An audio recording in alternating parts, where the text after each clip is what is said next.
Senhor nosso Deus, te agradecemos, ó Senhor, pela oportunidade de estarmos aqui. Todos nós, Senhor, que fazemos parte deste projeto, somos gratos a Ti, ó Deus, pela oportunidade de falar sobre Ti, ó Senhor, através de tantas perspectivas diferentes. Agora, falamos através daquilo que Tu fizeste na vida de Paulo. Senhor, tudo que o Senhor trouxe para ele, ó Pai, tudo aquilo que o Senhor revelou a ele e que nos ajuda a caminhar na fé, vivendo, Senhor, esta fé contigo, caminhando contigo neste tempo. Nós pedimos, ó Senhor, dá-nos força, graça e poder, como fizeste com teu servo, para que possamos, Senhor, alcançar também a coroa de glória. Te glorificamos, ó Deus, e pedimos mais uma vez esta bênção. Amém.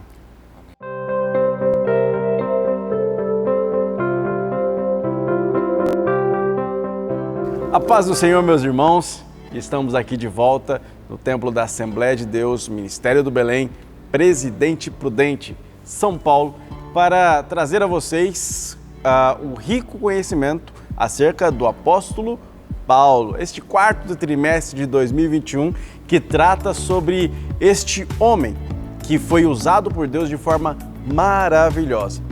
E sob a bênção do nosso pastor Samuel Padilha, nós vamos trazer a lição 4, Paulo, a vocação para ser apóstolo.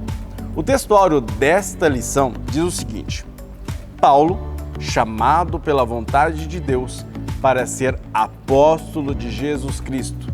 Primeira carta do apóstolo Paulo aos Coríntios, capítulo 1, versículo de número 1.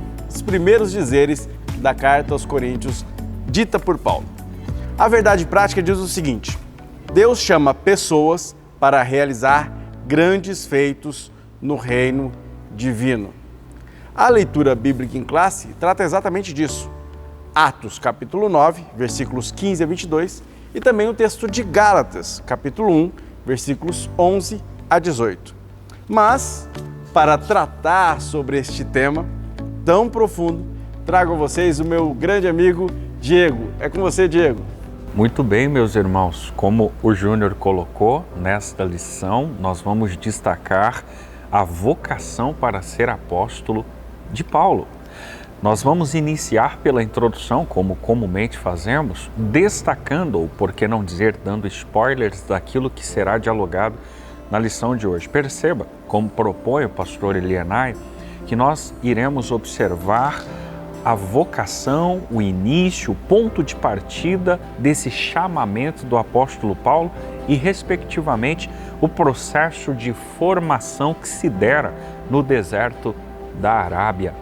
Olha só, perceba que já introdutoriamente, pastor Elienay entende que Deus usa o tempo e as circunstâncias para a formação de um ministério útil.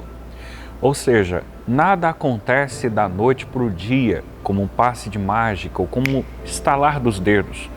As circunstâncias tomam corpo com o passar do tempo e, respectivamente, com as situações que se ocorrem durante a vida.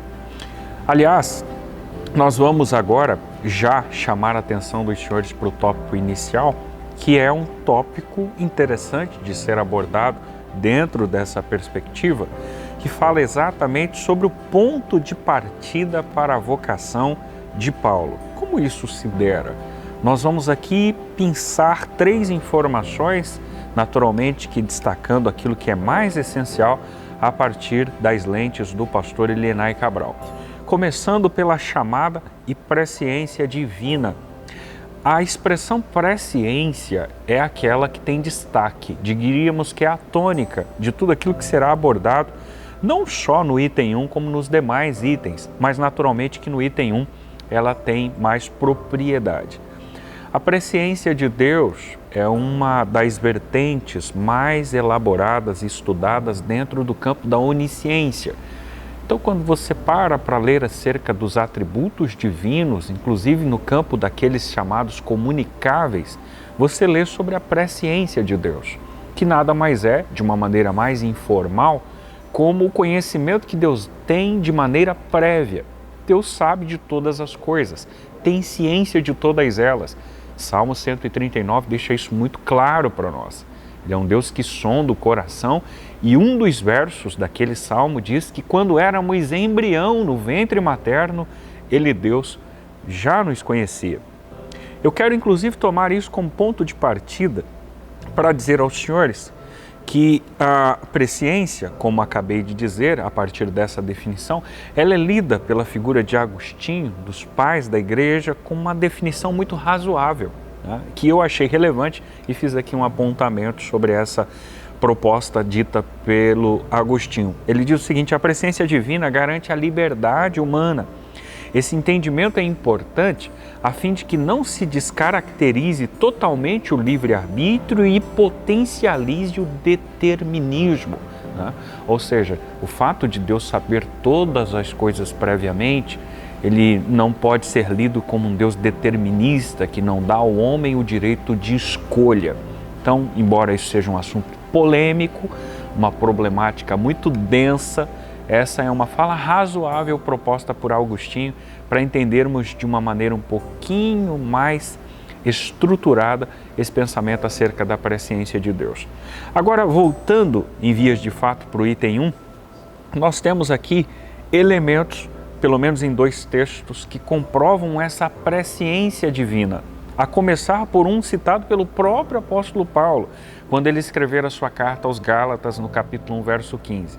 Ele diz que Deus lhe escolhera desde o ventre de sua mãe e lhe separou e lhe chamou pela sua graça.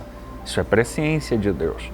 Deus conhecera não só a figura do apóstolo Paulo, mas a minha, a sua também, quando ainda, repito, redundo aquilo que disse há pouco, embrião éramos no ventre materno. Mas há um outro texto utilizado para embasamento pela figura do pastor Elienay, já não mais dito por Paulo, mas registrado por Lucas no livro de Atos, onde nós temos um outro elemento que atesta para uma chamada presciente. Olha o que diz o texto: vai, o Senhor dizendo a Ananias, porque este, referindo-se a Paulo, é para mim um vaso escolhido, para levar o meu nome diante dos gentios, não só dos gentios, mas dos reis e dos filhos de Israel. E eu lhe mostrarei o quanto deve padecer pelo meu nome. De modo que o pastor Elienay configura todo esse acontecimento, esse enredo histórico envolvendo a figura de apóstolo Paulo, que Paulo foi batizado no Espírito Santo, batizado nas águas e teve a sua visão recuperada. Agora, queridos, eu quero convidar vocês para que a gente perceba o que diz o pastor Elienay no item 2, ainda sobre essa ideia do start do ministério de Paulo, o início, o ponto de partida para a sua vocação. O item 2 destaca com especificidade o ministério na plenitude do Espírito. É claro que isso também é um tema um pouco mais denso para ser esmiuçado aqui em poucas palavras, e este que vos fala, sem falsa modéstia, não teria condições suficientes para isso, mas dentro da perspectiva pentecostal clássica, a partir das lentes do pastor Elienay Cabral, essa ideia da plenitude do Espírito nada mais é do que ele foi batizado no Espírito Santo, conforme registra o capítulo 9, o versículo 17 do livro de Atos dos Apóstolos. O seu ministério foi marcado por uma pregação poderosa, por curas, por sinais, prodígios e maravilhas. Os tais estão nesse campo histórico do livro de Atos, mas também em suas cartas, a saber, as 13, um percentual altíssimo do Novo Testamento, aqui e acolá, dão registros destas manifestações. Agora, um ponto essencial para nós entendermos e corroborarmos dessa afirmação feita pelo pastor Elienay com relação à plenitude do Espírito, eu me recordo de 2 textos.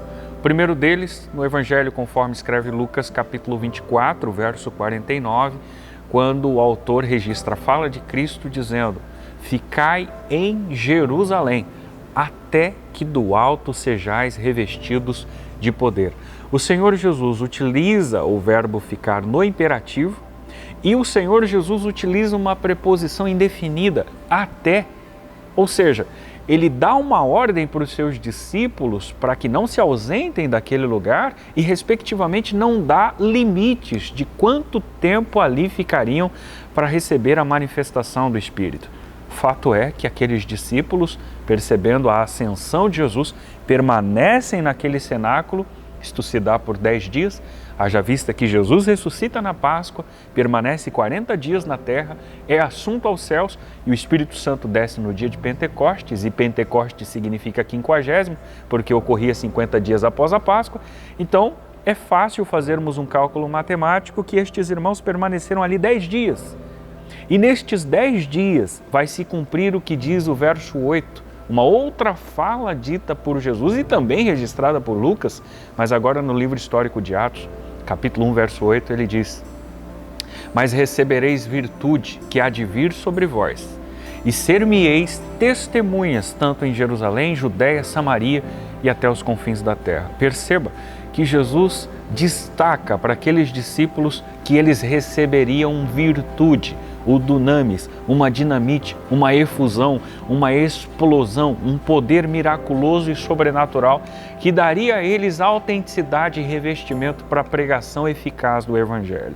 Estes dois textos são elementares e corroboram com a fala do pastor Elenay. Mas eu finalizo o tópico de número 1 dessa quarta lição de hoje, destacando o último item. Deus mudou o nome de Saulo para Paulo. É uma indagação feita pelo pastor Elenay.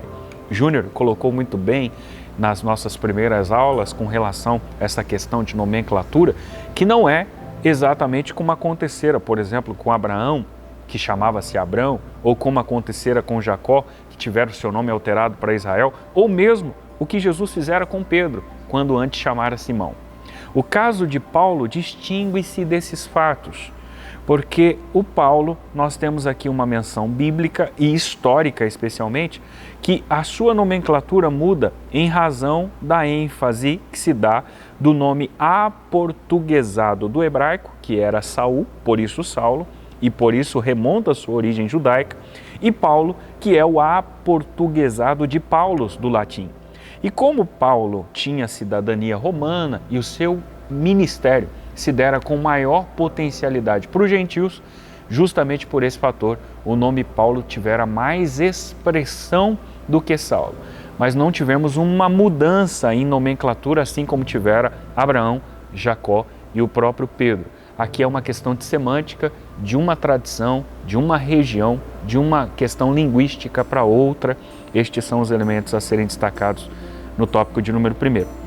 Mas olha só, nós vamos para o tópico de número 2, porque o tópico de número 2, meu amigo Júnior Santiago vai destacar com você uma vocação efetivada pelo Cristo ressurreto. Pois é, Diego. E para falar sobre esse ponto 2, sobre a vocação efetivada pelo Cristo ressurreto, nós vamos falar que primeiro, de primeira mão, aquele brilho lá na estrada de Damasco, que fez com que Paulo literalmente caísse ao chão, mudou totalmente a mente de Paulo e fez com que ele enxergasse que ele tinha um papel importante naquilo para o qual Cristo o havia chamado. Realmente aquele brilho fez com que Paulo entendesse e passasse a enxergar, apesar da contradição de ele ter ficado cego naquele momento, que ele fora chamado para algo específico. E ainda mais, quando Ananias coloca a mão sobre ele, ele entende ali, quando as escamas caem, finalmente, que isso também se tornou uma chamada específica para Paulo, para um povo específico, para um público específico, para um alcance específico. Alguns dizem que essas escamas que caem dos olhos de Paulo seriam escamas espirituais e não necessariamente escamas físicas, reais.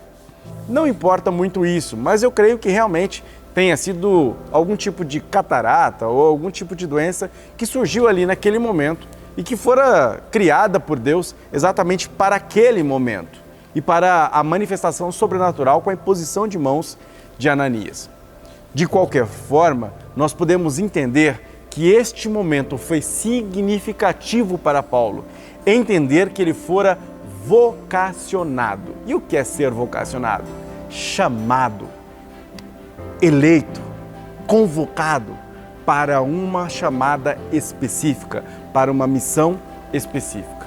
No caso de Paulo, ele havia sido chamado para ser o apóstolo dos gentios, ser vocacionado para falar de Cristo aos gentios, aos povos que não eram alcançados pelos judeus, que ficaram restritos ao seu próprio povo. Aqueles judeus que queriam apenas transmitir a mensagem do Evangelho a um outro judeu e que não queriam necessariamente compartilhar isso com os gregos ou com outros povos. Mas quando Paulo é chamado, Paulo é direcionado àquele povo que era desprezado pelos judeus, os gentios. E é esse chamado que ele entende, até por causa de sua formação, da sua capacidade e de todo o acesso cultural que ele teve durante sua vida, de ser aquele que vai comunicar o Evangelho aos gentios, aqueles que eram de longe. E é uma vocação que Paulo entende como uma chamada inevitável, como algo do qual ele não podia fugir. Tanto é que ele diz, ai de mim, se não pregar o Evangelho de Cristo. Ou seja, Paulo entende aquilo como uma verdadeira imposição. E ele nem sequer pede permissão, porque na verdade ele não precisava pedir permissão a ninguém. Não havia uma hierarquia da qual ele deveria se sujeitar, ir até Tiago, ou Pedro, ou João, pedir permissão para pregar o Evangelho. Ele fora vocacionado pelo próprio Cristo. Ananias era a sua testemunha, como diz o pastor Elinay Cabral aqui. Ananias é a sua testemunha de que ele fora vocacionado pelo próprio Cristo. E ele reunia em si todos os critérios do seu apostolado. Ele vira Cristo ressurreto. Ele convivera com Cristo, apesar de conviver com Cristo de forma espiritual. Não necessariamente transitar com Cristo pelas ruas da Judéia, como os apóstolos fizeram. Mas ele cumprira tudo aquilo que era específico ou exigido para ser apóstolo. Portanto, Paulo se chama apóstolo de Cristo, como no textuário nós já referenciamos. E essa vocação literalmente muda, coloca a vida de Paulo de cabeça para baixo. Lembremos que Paulo era um playboy, não tinha sofrido nada, estava muito bem na vida, tinha sido bem criado, bem educado, tinha moral com todos os grandes fariseus e era o garoto prodígio, um bom candidato para o Sinédrio. Talvez futuramente pudesse ter sido um dos maiores dentre o Sinédrio. Poderia ser um grande mestre ou ter uma carreira de sucesso. E o chamado de Cristo mudou tudo isso. O fez sofrer, ser apedrejado, naufragar, levar chicotes, ser quase assassinado. Passou por diversas dificuldades, ao ponto de dizer, ninguém me recrimine, trago na minha pele, na minha carne, as marcas de Cristo. Ou seja, passei por adversidades das quais nenhum outro ser humano passou tanto, a não ser o meu Cristo. E é Ele que vê a sua vida transformada, colocada de cabeça para baixo. Mas em nenhum momento nós o vemos reclamando ou pedindo a Deus que devolva a Ele a sua vida de playboy. Mais do que isso, nós enxergamos em Paulo aquele dizer, ora, estou crucificado com Cristo, passo pela mesma vergonha, passo pelas mesmas dores, estou na mesma cruz. Não vivo mais eu, Cristo vive em mim.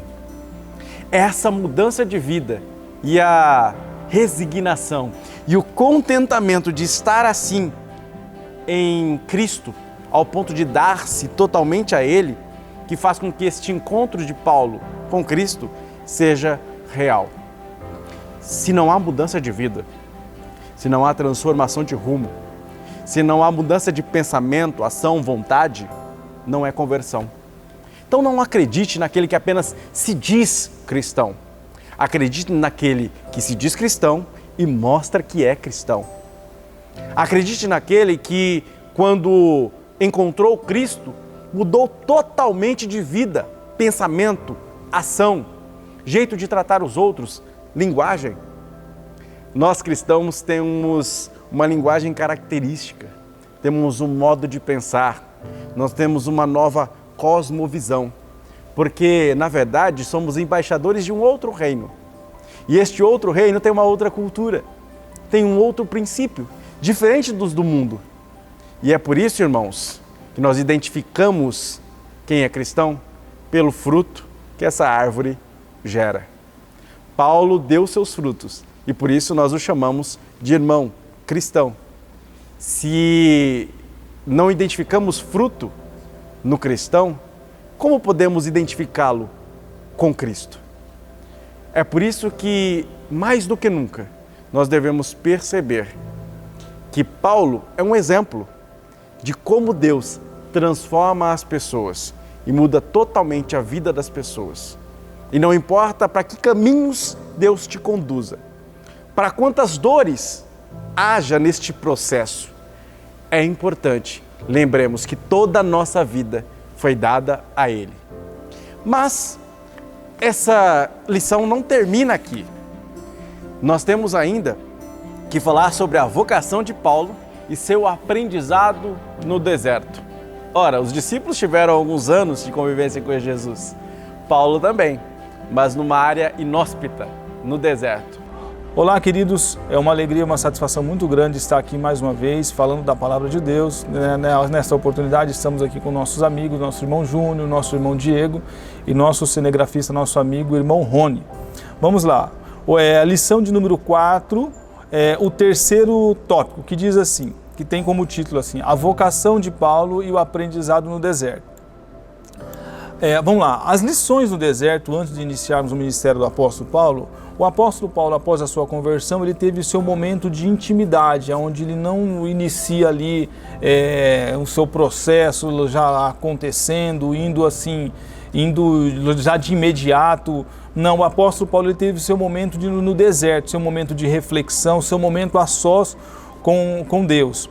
Aonde, ao invés do apóstolo Paulo ir para a cidade de Jerusalém, o apóstolo Paulo vai para a região da Arábia, aonde ele passa, aonde era essa região da Arábia, era localizada ao sudeste de Damasco, e nesta região estava dominando ela o rei Aretas, que temos a referência no livro de 2 Coríntios, capítulo número 11 e o versículo número 32.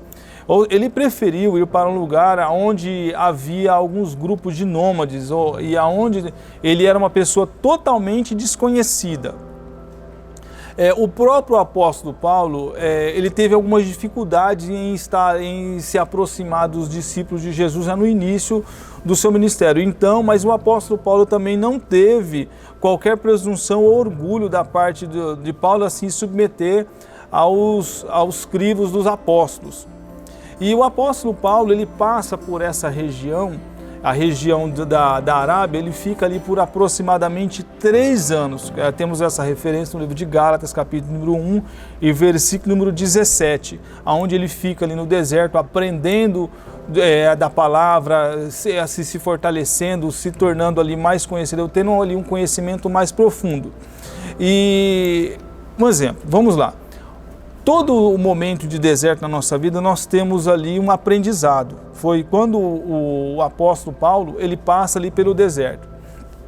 No caminho de Damasco, Saulo até então, que antes de ter o seu nome mudado, foi derrubado no chão por Cristo e foi desafiado a render-se, a começar pelo o seu nome, até então o nome judaico.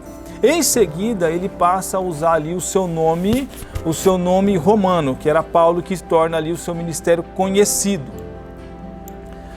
Vamos lá, e ao tomar o rumo no deserto para refletir e aprender, agora Paulo foi despido de toda a filosofia, de tudo aquilo que o apóstolo Paulo, da sua religiosidade, do seu fanatismo, do seu judaísmo legalista, ou seja, ele se liberta de tudo aquilo, porque ele tinha passado todo esse período aí aprendendo no deserto.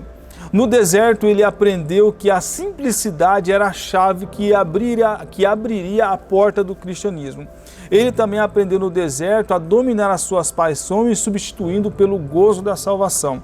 Ou seja, porque no deserto no deserto nós aprendemos a ser totalmente dependente de Cristo. Paulo, antes da sua conversão, foi um homem que acostumava dominar o ambiente, ou seja, porque ele era uma pessoa intelectual, ele era uma pessoa que tinha dupla cidadania, ele era uma pessoa conhecida, e ali ele passa a entender, porque na verdade quando nós passamos pelo processo do deserto, nós temos que entender que não é do jeito que a gente quer, não é do jeito a qual eu determino, não é na hora que eu quero, é simplesmente no deserto, onde é uma escola para nós, assim como foi na vida do apóstolo Paulo. Ou seja, o apóstolo Paulo, estamos diante de um homem que foi um homem muito usado por Deus, o maior bandeirante do cristianismo, o maior plantador de igreja, mas foi um homem que precisou passar pela escola, a escola do deserto. E muitas das vezes nós temos até que entender que, na verdade, quando nós passamos por esse processo, é Deus nos ensinando. E no deserto, o apóstolo Paulo, ele foi moldado, onde ele aprendeu a ser líder e aprendeu o seu líder que Deus precisava. E por isso, lembramos das cartas das prisões. Você já imaginou se o apóstolo Paulo não tivesse passado pelo deserto? Aí quando nós temos a condição aqui de fazer um contraponto, porque ele passou pelo deserto, ele aprendeu ali a ser dependente de Deus, e nós vemos aqui mais adiante a carta de Filipenses, Colossenses, Filemão e Efésios foram cartas escritas nas prisões, ou seja, o apóstolo Paulo passa pelo deserto, só que depois ele teve força de louvar e bendizer o nome de Deus e escrever cartas que nos traz edificação até os dias de hoje, porque foi uma pessoa alicerçada e que passou pelo deserto. Vamos lá. Ter sido chamado pelo próprio Deus com base na sua autoridade, ele diz ele diz o que tem que fazer e como fazer. Então temos que entender que, com base nisso, podemos tirar aqui 3 lições. Quando nós passamos pelo deserto, porque Deus é que nos conduz. Vamos lá. O mérito não é de quem é chamado, mas de quem o chama. O segundo ponto que podemos aqui também aprender através da vida do apóstolo Paulo, a tarefa de ser realizada não pertence a quem foi chamado, mas quem o chamou, que no caso é o próprio Deus. E outra coisa, servir a obra de Deus não é um peso, mas servir a Deus é um privilégio concedido também pela graça divina. Então que possamos aqui entender que o apóstolo, vamos lá, resumindo todo esse tópico, o apóstolo Paulo foi uma pessoa que se converteu, passou pelo deserto, foi uma pessoa que foi moldada e simplesmente foi uma pessoa que foi extraordinariamente usada por Deus. Então que possamos aqui ter paciência e aprender com a vida do apóstolo Paulo, porque no deserto nós nos libertamos e nós entendemos e passamos a ser dependentes de Deus, e que possamos aqui também ser homens cheios de Deus, cheios da esperança, que possamos também ter a capacidade, pedimos discernimento e orientação do Espírito Santo a entendermos que quando passamos pelo deserto, não é Deus nos abandonando, mas é simplesmente uma escola. Assim como aconteceu com a vida do apóstolo Paulo, que possamos também ter essa mesma experiência e entender que é Deus trabalhando em nós, porque depois de em nós Ele trabalhará também, usará nossas vidas como exemplo e usará a nossa vida para ser útil para o seu reino, assim como o apóstolo Paulo também, que passou por esse processo, mas que também foi útil para fazer aí a obra de Deus. Amém? Pois é, Jorge. E olha só, chegamos ao final dessa lição. E essa lição nos traz um rico aprendizado. Deus chama quem Ele quer, do jeito que Ele quer e para as coisas que Ele quer. Isso significa que muitas vezes o chamado de Cristo vai mudar a nossa vida de cabeça para baixo. Fazer com que vivamos experiências totalmente diferentes das quais havíamos vivido antes da conversão. Isso aconteceu com Paulo, isso acontece com a vida de todo mundo que encontra Cristo. A única coisa certa quando encontramos a Cristo é que a nossa vida não permanece do mesmo jeito. Portanto, vamos sempre trilhar caminhos diferentes depois de encontrar a Cristo. Nem sempre isso vai ser gostoso. Por vezes vai ser doloroso. Por vezes nós teremos que atravessar lugares espinhosos, sofrer injúrias, ter dificuldades. Mas a coisa que nós temos como certeza também é de que Cristo estará conosco. Em todo o tempo, neste caminho estreito, até chegar à porta estreita, nós teremos companhia. Não ficaremos sozinhos. Isso alegra a nossa alma e deixa tranquila a nossa mente, fazendo com que finalmente gozemos daquela paz que Cristo disse: a minha paz vos dou, não vou lá dou como o mundo a dá. Porque a paz do mundo, irmãos, é passageira. Mas a paz de Cristo, essa dura para sempre. E não se manifesta só no céu, no tempo vindouro, mas também no tempo presente, enquanto caminhamos, pisando em pedras difíceis, atravessando dificuldades, lutando. Essa paz também reina agora. Né, Diego? É isso aí, Júnior, exatamente. Essa lição foi uma lição muito rica, né? Como o Júnior bem colocou, é um prazer ter você aqui com a gente, trabalhando esse tema, e eu espero que você, né, Júnior, que ainda não é inscrito nesse canal, se inscreva e compartilhe essa temática com mais pessoas, para que essas pessoas tenham acesso a esse conteúdo. Se você puder, deixe o seu like, registre o seu comentário e vamos juntos, aqui junto com o pastor Elidenay Cabral, aprender ainda mais acerca do apóstolo Paulo pela Bíblia Sagrada e pelo viés da escola dominical. Deus te abençoe em nome de Jesus. Até a próxima, irmãos.